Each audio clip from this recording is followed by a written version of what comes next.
Assalamualaikum warahmatullahi wabarakatuh. Waalaikumsalam warahmatullahi wabarakatuh.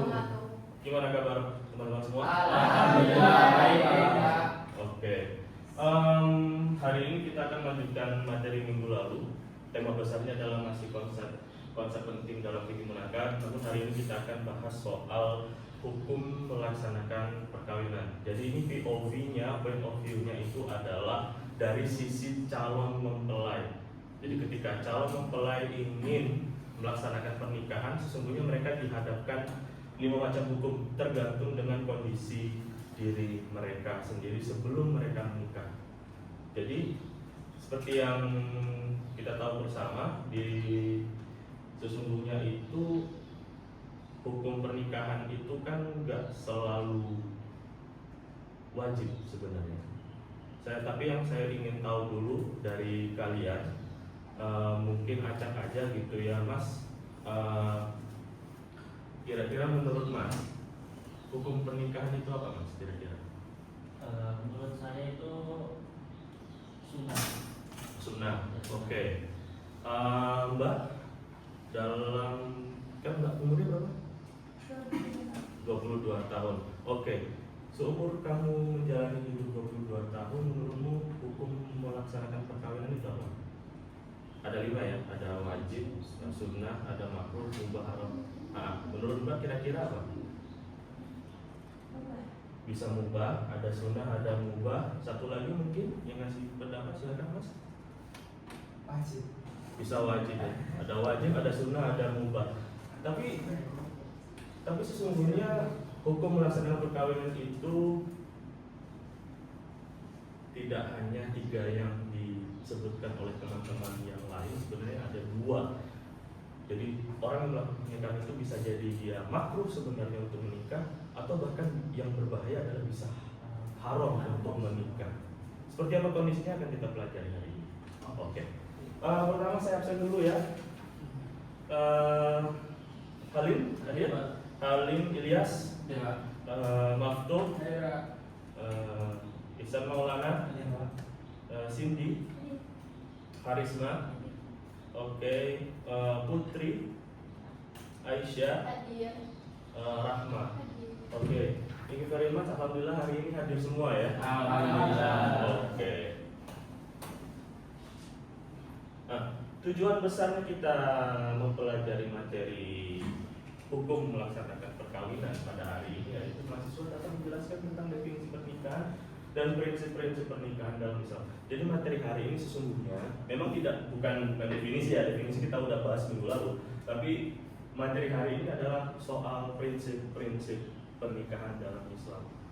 Jadi ketika kita melaksanakan kita kan minggu lalu udah sepakat nih bahwa pernikahan itu adalah ibadah ya. Ya. Ibadah yang kita lakukan itu adalah semata-mata karena Allah Ta'ala.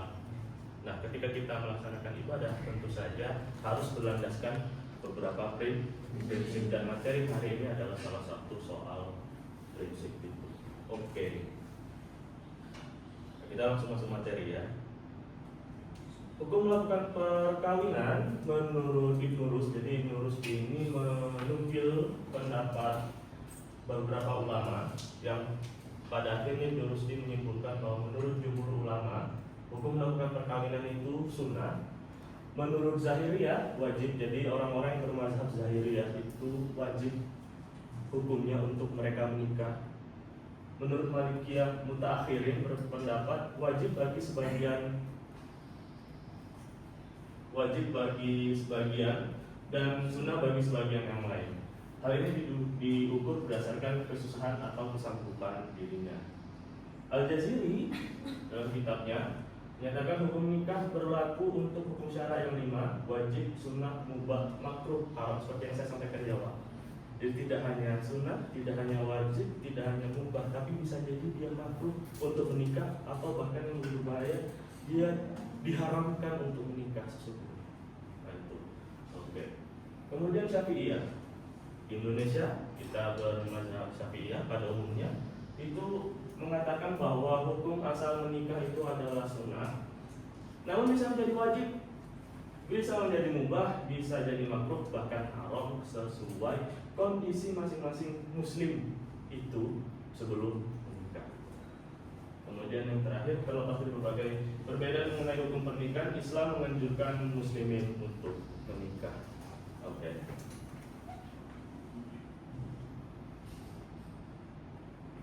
Untuk pembagian 5 yang tadi sebenarnya ada kriterianya.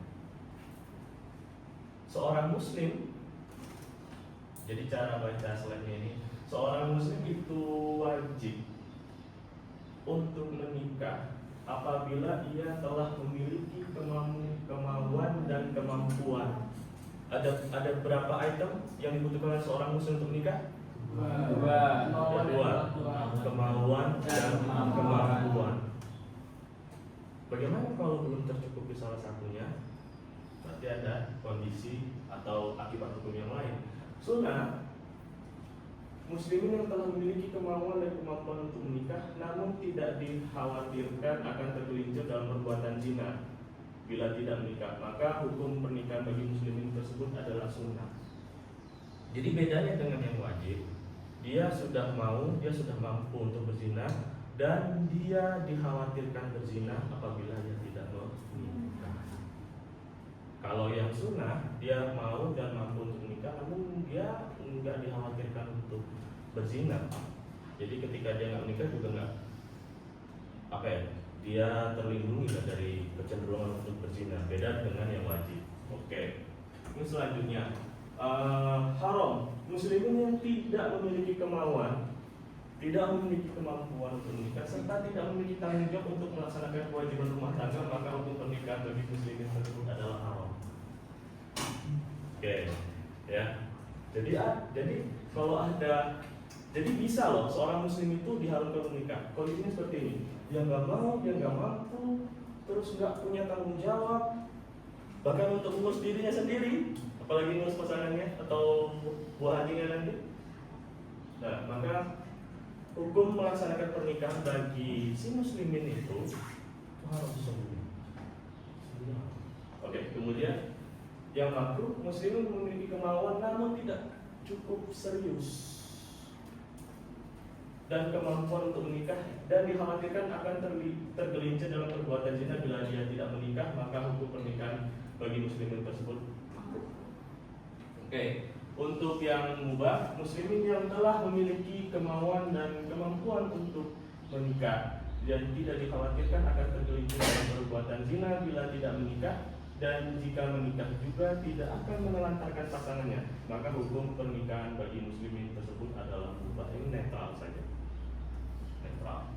Jadi yang sangat positif itu adalah wajib, sangat kemudian sunnah. Mubah ini berada di tengah-tengahnya. Makruh ini sedikit mengkhawatirkan. Yang haram itu kalau bisa jangan menikah. Itu, oke.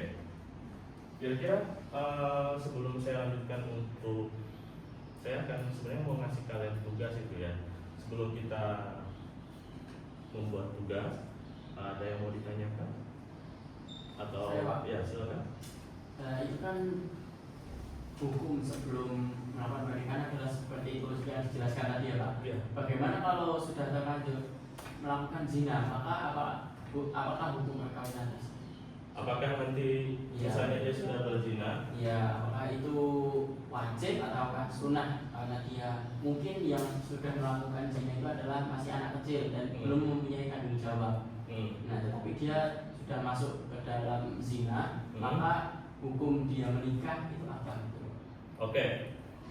Sejujurnya kalau dalam kondisi tersebut itu tidak serta-merta dia kemudian menjadi wajib, sunnah atau mubah ya. Jadi kalau saran saya untuk kondisi tersebut adalah dia taubat. Jadi kondisi sebenarnya adalah gini yang harus dilakukan. Jadi ketika seseorang itu masih dinilai haram sebenarnya, dia itu bisa naik tahapan ke makruh dulu. Dia bisa baru naik ke mubah, baru dia naik ke sunnah, baru dia yang terakhir adalah wajib. Berarti titik kritisnya adalah dia harus memperbaiki kepribadiannya dulu.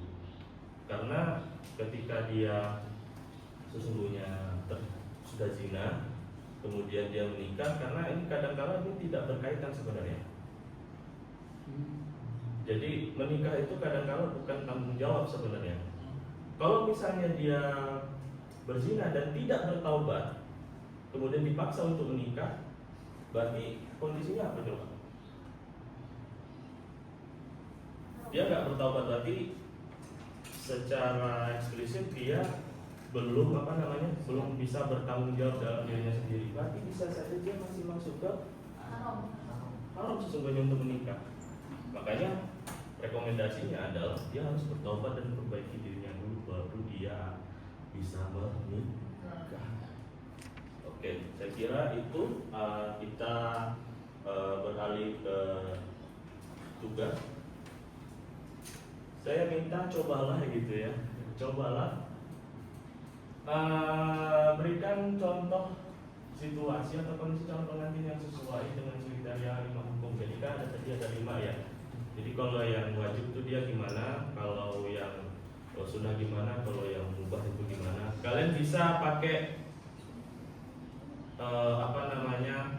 contoh kayak ilustrasi seorang mahasiswa atau seorang pemuda, seorang gadis dan sebagainya, itu nggak masalah. Kalian pakai kertas catatan, karena nanti saya minta mungkin akan bisa disampaikan di kelas gitu ya.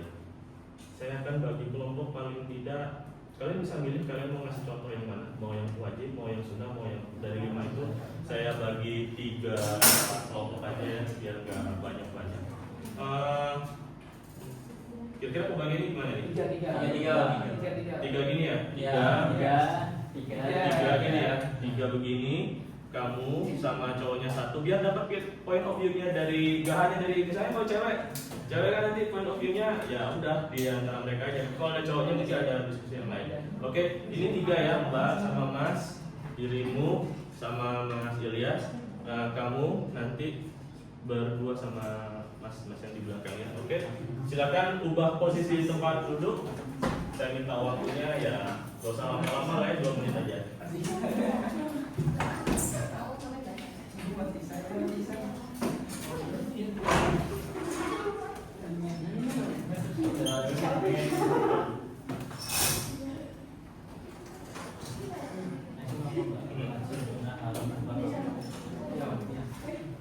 Ya, disepakati dulu.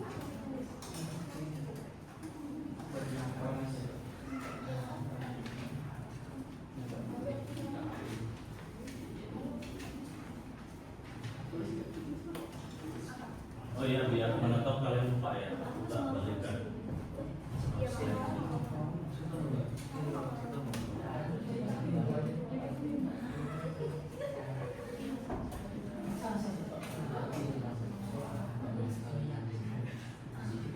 Oh, kalian ini sunnah, oke.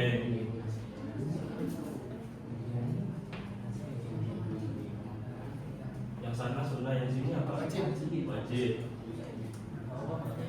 Yang ini apa? Haram. Yang ini haram, yang ini sunnah, yang ini wajib. Oke.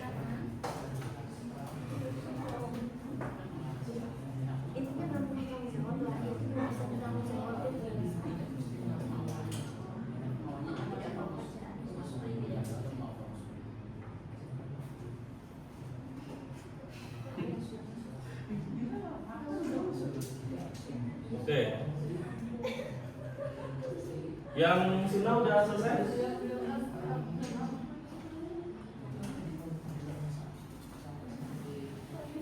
Yang haram sudah?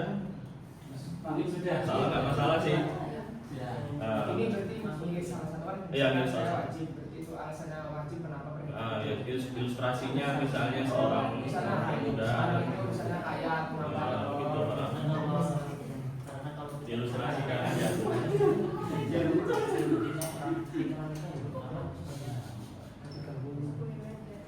Nah, oke. Kalau sudah ada oke ini berarti udah oke dulu ya. Yang ini sudah oke. Yang ini jangan bikin rajin ya, drama Cina ya. Ini buat seorang pria.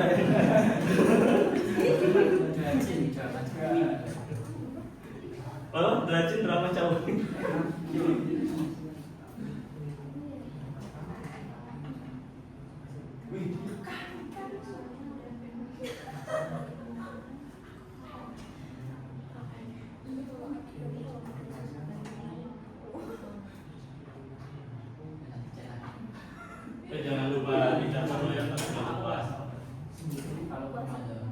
Dicatat di HP nggak masalah sih.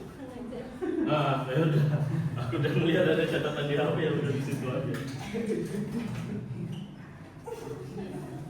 Oke. Nanti dibacakan di depan ya Pak. Oke, saya kira cukup ya. Silakan mulai dari yang sunnah dulu. Satu orang untuk membacakan hasil diskusinya.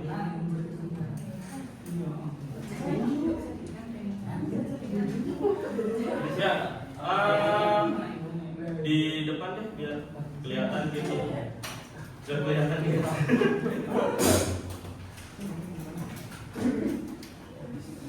Baik, saya di sini akan menjelaskan yaitu contoh ilustrasi dari Udah hukum bisa. menikah sunnah. Oke, yang lain saya minta tolong dengarkan ya. Oke. Yaitu ada seorang bernama Amir, berusia 28 tahun, adalah seorang laki-laki yang telah memiliki kemauan dan kemampuan untuk menikah.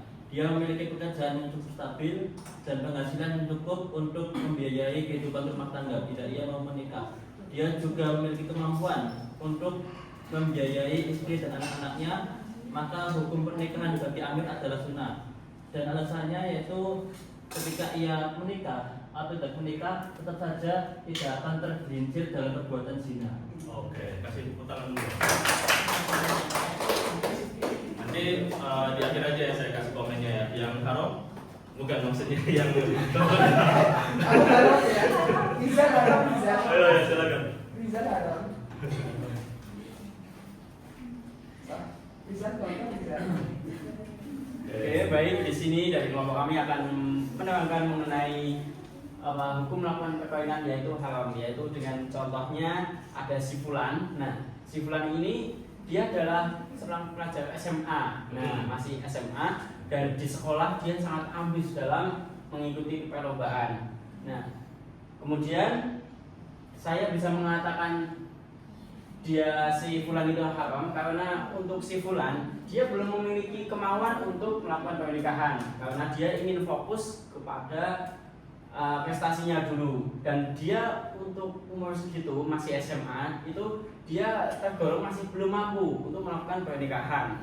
Oleh karena itu dia tidak boleh melakukan pernikahan atau dilakukan pernikahan dikarenakan tidak mempunyai kemauan dan kemampuan dalam melakukan pernikahan, serta untuk tanggung jawabnya dia sendiri masih ingin fokus dan tidak dihitung untuk tanggung jawabnya itu belum cukup untuk memberikan tanggung jawab kepada calon pasangannya. Maka dari itu si Fulan tadi hukum melakukan pernikahannya adalah haram. Oke, bos. Yang ini wajib ya? Wajib. Wajib. Oke. Silakan. Baik, terima kasih. Di sini saya akan menjelaskan seseorang itu diwajibkan untuk menikah karena dengan beberapa alasan. Yang pertama yaitu di sini saya akan mengambil contoh seseorang yang bernama Rizky. Rizky. Sopo ki Rizky. Sopo? Ya saya Rizky ya. Rizky di sini memiliki umur usia sudah cukup matang yaitu 28 tahun. Untuk pekerjaan dia tergolong udah mapan, gajinya juga udah tetap, sehingga untuk menikah itu dia sudah cukup mampu. Ya, alasan selanjutnya yaitu dia itu sangat menyukai wanita. Jadi ditakutkan nanti kalau tidak segera menikah, tidak memiliki komitmen, sehingga mencoba-coba nanti terjerumus ke zina. Gitu ya. Makasih tepuk tangan. Oke, dari semua contoh yang kalian kasih itu kondisinya yang tepat. Sebenarnya jadi seperti itu memang agak relate ya, apalagi dalam usia kita yang sudah umur, saya masih umur 20 tahun maybe. Tambah 8 ya. 20 tambah 8. Oke, yang perlu saya garis bawahi sebelum saya mengakhiri materi ini adalah soal kemauan.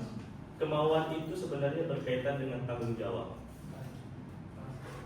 Jadi tidak hanya kamu mau nikah, ya aku mau, ya saya juga mau gitu kan. Tetapi apakah kamu sudah bertanggung jawab untuk dirimu sendiri? Setidaknya minimal bare minimum seorang muslim adalah melaksanakan 5 rukun Islam. Ya, kalau yang haji emang kemahalan ya, mungkin yang sampai zakat dulu gitu ya. Nah itu, jadi kemauan tidak hanya di mulut kita, oh ya aku mau nikah kok, tapi ketika kamu dihadapkan dengan, bisakah kamu tanggung jawab atas ibadahmu dengan Allah itu, kamu sudah bertanggung jawab atau belum? Nah itu. Oke. Nah kemampuan ini ya memang sedikit banyak berkaitan sama harta juga, dan kemampuan dia untuk bertanggung jawab. Jadi misalnya yang biasanya banyak presiden buruk di luar, banyak stigma di luar sana, menikah itu mulai dari nol, tapi dalam kondisi dua-duanya belum memiliki pekerjaan, itu bukan nol sebenarnya, minus. Ya. Kalau nol itu adalah yang satu masih junior staff, yang satu masih baru mulai kerja, itu baru dalam kondisi nol. Tapi kalau dua-duanya belum kerja, dua-duanya belum selesai kuliah, dua-duanya masih sekolah, itu bukan nol, lebih kepada minus. Dan ingat, orang-orang itu masuk kategori yang sebenarnya belum diperbolehkan untuk melaksanakan pernikahan. Karena apa? Ya, efek di belakangnya akan sangat mengkhawatirkan. Oke teman-teman, saya kira itu. Terima kasih banyak atas kehadiran dan perhatiannya teman-teman semua. Untuk minggu depan kita akan membahas soal larangan-larangan dalam pernikahan. Saya harap kalian punya bacaan lah minimal ya 1-2 lembar sebelum kita bahas di minggu depan. Itu saja dari saya. Terima kasih. Assalamualaikum warahmatullahi wabarakatuh. Waalaikumsalam.